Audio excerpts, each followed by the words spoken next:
అప్పుల బాధలు వెంటాడుతున్నాయా? అయితే 6 జేవిఆర్ వారి జాతిరత్నాలు ధరించండి. వెల్కమ్ బ్యాక్ టు మనం టీవీ. నేను మీ పవన్ బేస్వాడ.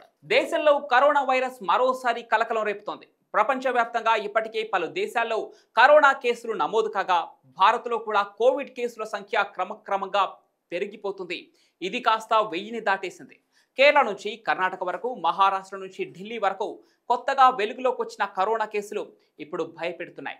కరోనా వల్ల మహారాష్ట్రలో 4, కేరళలో 2, కర్ణాటకలో 1 మరణించారు.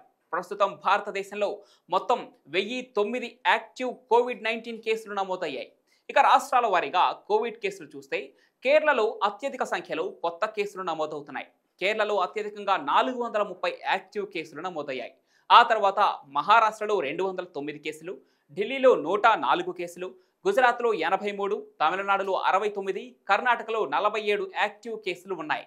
మరోవైపు ఉత్తరప్రదేశ్లో 15, రాజస్థాన్లో 13, పశ్చిమ బెంగాల్లో 12, పుదుచ్చేరిలో 9, హర్యానాలో 9, ఆంధ్రప్రదేశ్లో 4, మధ్యప్రదేశ్లో 2, ఛత్తీస్గఢ్లో 1, గోవాలో మరొకటి, తెలంగాణలో ఇంకొకటి యాక్టివ్ కేసులు రికార్డయ్యాయి. దీంతో భారతదేశంలో మొత్తం యాక్టివ్ కేసుల సంఖ్య 1009కి చేరుకుంది.